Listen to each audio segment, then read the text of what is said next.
Jocko, is a minimal amount of competent defensive ability, self-defense, essentially, the most overlooked essential stabilizer of young male psyche? So this question, this actually came across the interwebs as a statement, an opinion. Right. And I kind of rephrased it just a little bit to make it into a question, but it actually came across someone was saying, look, this person believes that knowing how to fight, competent defensive ability, I call that knowing how to fight, and he thinks it's the most essential stabilizer of a young male psyche. I agree with this statement. I think that, I completely agree with it. I think that learning how to fight and knowing how to fight gives you real confidence and security, not just in the form of being secure, but in opposition to insecurity, right? Because when you know how to fight, all of a sudden you don't have anything to prove anymore. Yeah. And this changes so much. I wish I would have learned how to fight at a much younger. We fought all the time when I was a kid. Mm-hmm. We fought. We didn't know how to fight. So what do we have to do? Prove that we knew how to fight. Mm-hmm. If we actually knew how to fight, we wouldn't have had to prove that all the time. So I absolutely agree with this. And that's why I'm constantly trying to get people to get into jiu-jitsu. Get your kids into jiu-jitsu. Get your 13-year-old boy, your 10-year-old boy, get him into jiu-jitsu. Your girl too. Your girl too, because your girl's going to use it for defense. Mm-hmm. Girls don't have the constant tension of fighting that guys have. Mm-hmm. It is part of who we are. When I shake someone's hand, I don't care what kind of mood I'm in, I am thinking about taking them down. I am thinking about what I'm going to do to them in a fight. It doesn't matter if I'm meeting Santa Claus. Mm-hmm. I'm thinking about doing a double leg. I'm thinking about what his weight is. Does he have cauliflower ear? That's what I'm doing. Mm-hmm. And guys do that. And it's real. And especially in the environment I grew up in, the SEAL teams, everybody's got that constant test between the evaluation. It's the evaluation. Yep. So if you don't know how to fight, there's only one way to figure out where you are, and that is to fight. And so you end up doing stupid things to prove your manhood. And I hate to use that word, but you end up doing stupid things to prove your manhood. So my recommendation is, I totally agree with this statement. I think it is a huge stabilizer of your personality and your psyche as a man. So get those kids to learn jiu-jitsu. They're going to understand. The other thing is you understand violence. You respect it because you got choked out. It's happened. That is a horrible feeling. Yep. It's a horrible feeling when another human being can control you 100%. You know what? Physically, it doesn't matter how smart you are anymore. I'm sorry, it doesn't matter. It doesn't matter. It doesn't matter how smart you are anymore. When you are getting completely physically dominated by someone, it doesn't matter that you're smarter than them. At that time, there's nothing you can do about it. What are you going to challenge them to a spelling bee? It's not going to help you. You're under their control, and that's a horrible, horrible feeling. Yeah. And so I think it's, and I felt that, when I was a kid, I got bullied just like everybody. Everybody gets bullied at a certain point. You show up to high school, you're 13 years old. I was a young, however that works when you are born. I was born in September. So I was a young, scrawny kid, and I didn't get bullied to some crazy extent, but you get picked on. Mm-hmm. You get picked on, you get into little scuffles, and you get thrown around by a kid that reached puberty when he was 9, and he's now, 6 feet, 220, and I'm showing up at school 13 years old, weighing $145. You're gonna get physically controlled, and it's not fun. Mm-hmm. And so I didn't know how to fight. Mm-hmm. I was trying to figure it out. Yeah. And there was no one knew how to fight back then, unless you were a boxer, maybe a wrestler. Yeah. But yeah, so definitely this is a huge piece. Helps you with, I think kids that know how to fight are going to get in a lot less street fights. They're going to do a lot less stupid things to prove themselves, because guess what? They already have the essential, primal, animalistic characteristic of physical domination, and that goes a long way. Yeah, and we talked about this before. Back to the girls thing, getting your girls into it. you know how when you get into any kind of physical situation, even if you're in a crowd and someone starts shoving someone else, not even you, and boom, you feel the force of somebody, or someone's just all like on you, or even if someone like, I don't know, tackles you or something like that, it's like this kind of imposed physical situation. And when you're into jiu-jitsu, that's every day. So you get used to that real quick. And in fact, you get real comfortable with it. But as a girl, you're not trying to like win fights now. You know, I know jiu-jitsu, I'm going to try to win fights and beat up guys. That's not really what it's for girls. It's more for knowing how to function, knowing where to be, where not to be. Because man, if you don't know, you just simply don't know. And also being totally right. And then also being inoculated to the physical contact when it happens. So it won't. And I'll tell you, say you can't win. I mean, not looking to win fights. Go watch YouTube. Yeah. There's all kinds of videos of girls just working over guys. And I mean in street fights. Yeah. There's one in particular where this girl's just triangle, arm lock, just choke, just crushing this kid. Yeah. Well, the truth is, if you learn jiu-jitsu, if someone knows jiu-jitsu, someone doesn't, the chance of the person knowing jiu-jitsu winning the fight is very, very, very high. Yes.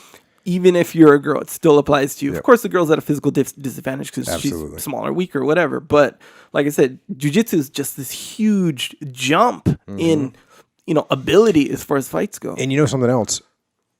From a pure self-defense perspective, a lot of times, let's say a girl's not able to physically, let's say she's 100 pounds and a guy attacks her that's 200 pounds. She might not be able to put him to sleep. She might not be able to finish him, but she may be able to survive, fend the guy off for a minute and 30 seconds instead of 2 seconds, instead of 4 seconds, instead of 8 seconds. So that's what it takes for someone to hear, for someone to see.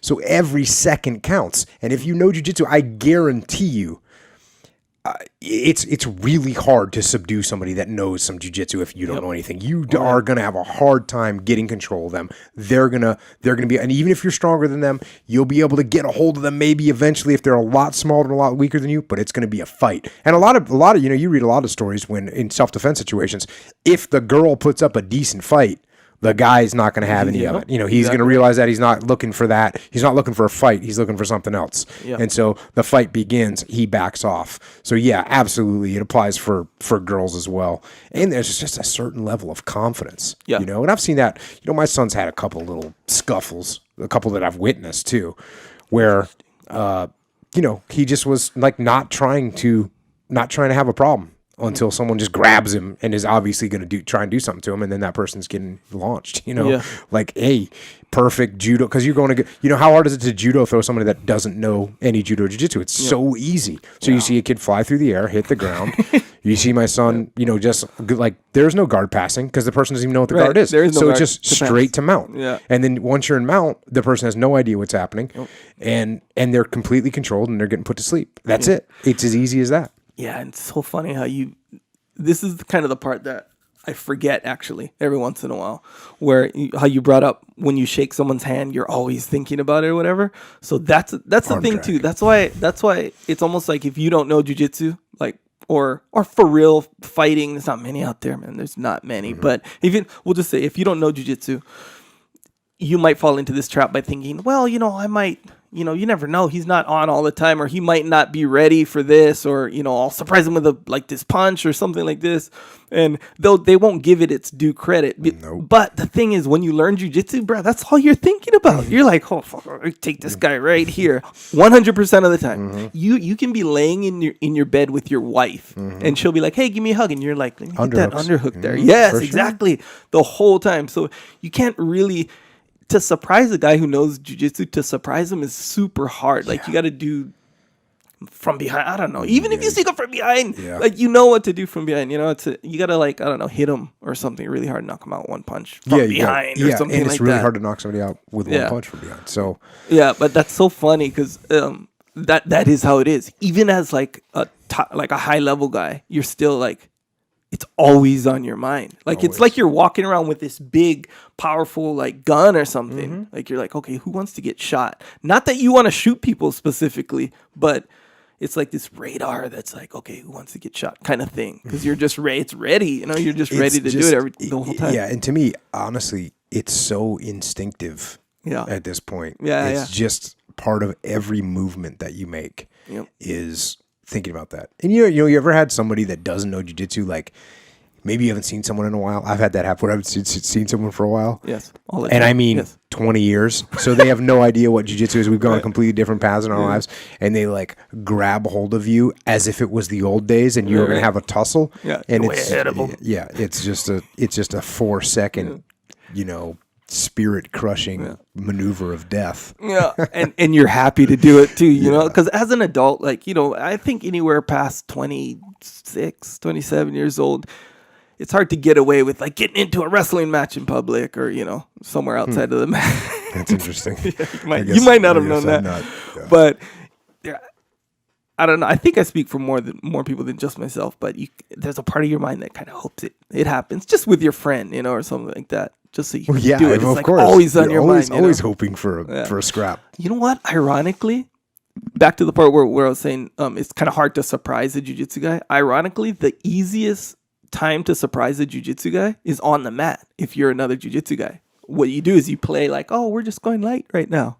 And then you go hard, So you can't really surprise them in public. You gotta learn jiu-jitsu, go on the mat, roll with them, make them think you're not rolling hard, then surprise them. And I think that's part of it is you become more aware when you're just talking. What you've been talking about the past couple minutes is awareness. Yeah. And when you have jiu-jitsu in your brain, then, and it's true with boxing too and Muay Thai, when you have that stuff in your brain, then you can't help but be aware of what's happening around you because it's in there. Yeah. It's like knowing that the color of the table is brown. Like you know what that person's body position is. You're looking and seeing that their stance is off balance. You're seeing an underhook exposed. So you can't take it away. So your awareness increases. You also are aware of what problems can occur really quickly. So if you start, if you're a girl and you say, oh, wait a second, now I'm backed into a corner where I can't get out. I don't like this feeling. Yeah. It increases your awareness as a human. It makes you more aware of your surroundings. So there's so many benefits. Yeah. It's kind of ridiculous. Yeah. And you kind of have almost like one level up from that awareness that you're talking about, because like how you're saying, it's part of that, even if you don't know how to fight, it's still kind of on your mind. Like all guys have that kind of sort of evaluation, especially if the guy's close to you, who you are, whether it be age, size, whatever the scenario, even like if you're a scholar and no one else is a scholar, then another scholar walks in, ooh, this evaluation, so that's how it is naturally. See how smart this guy is. Yeah. So as a guy, just naturally, you're going to have even more. It's like, what the color of brown is or whatever, but just instinctually, you're always looking for brown. That's kind of what it's like. So now when you're doing these evaluations that are going to happen anyway, your jiu-jitsu mind is right there at the front, ready the whole time. Yeah, indeed. Interesting. Train jiu-jitsu people. But that's not to be confused with like you're aggressive and want to fight. That's the weird thing. It's like you don't want to actually fight with people because you don't feel the need to like, oh, I gotta, I don't know. Yeah, you don't have anything to prove anything. That's where this whole conversation started off. And also, now you not feel like you need to prove anything, but I literally am like, oh, do I really want to get in a fight with this guy? I'm going to get my knuckles, I'm probably going to rip my t-shirt. This guy's going to grab. Yeah. Is this really? No. I fight every single day. I don't care about this guy. This is a 2-second thing where I got to scuff up my knee on the pavement, and he's probably going to rip my shirt, and that's going to be a pain. And then I got to deal with the cops if they show up. It's just a big pain. Yeah. Whereas if you don't fight and you have that opportunity, maybe you got that thing inside you, no. Right. The payoff of the fight, right? If you don't know, or if you're just insecure or whatever, the payoff of the fight and hopefully winning is bigger than all the detriments that you got to face. I used to tell my platoon guys when we were overseas before the war started, and so guys are overseas, what are you doing? You're drinking, you're out in bars, you're causing problems or whatever. And I, before we go out, I'd be like, hey guys, if you feel like fighting tonight, come find me. Because if you want to fight, come find me, and it'll all be good. Right. We'll fight, and it's all good. You won't get in trouble. You won't get arrested. You won't get hurt. It's all good. Oh, you'll get in trouble. You get in trouble for sure. You're not going to get in trouble with the law, though. You know what I mean? You're not going to get in that kind of trouble. You're going to get a little trouble in your situation, and in your positioning is going to be troublesome. So, it's better to fight amongst yourself than to fight against the outsiders who are going to sue you, pull a knife out and stab you in the throat, whatever. Right? Yeah. Don't do that. Stay out of the street fights. Not worth it. Yep. All right. I agree with it too, though. When you said you agree that it is the stabilizer. overlooked. It is. Because if you don't know, you don't even know how much you don't know. It's funny because we get a lot of people that have started training jiu-jitsu. Good move. Yes, but they'll come on Twitter or on the Facebooky and say, hey, I started training jiu-jitsu. Oh my God.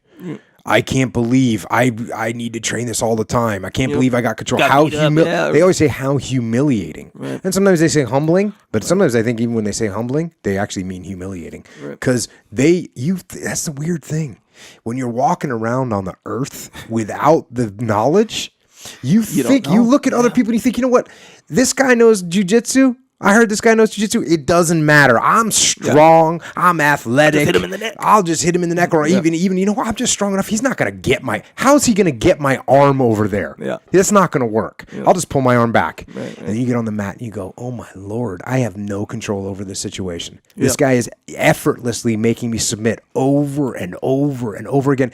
And that's when the reality hits. The reality doesn't hit on the first time you tap. Because on the first time you tap, you go, oh, I won't do that single movement again. I won't stick my head over there. Okay. So then you get your arm locked. Yeah. And then you get your foot locked. And then you get your knee locked. And then you get Kimura. And then you get guillotined again. Then you get rear. So it's just a lose. And then you go, usually for me, it's like 3 to 5 times with somebody that's never trained jiu-jitsu before, 3 to 5 times before they realize I will never, because when you tap a guy once that's never trained before and he comes at you so hard, in his mind, he thinks, this time I'm going to get him. Yeah. And they don't even come close. They don't even realize. Yeah. So get on the mat, man, and learn the jiu-jitsu.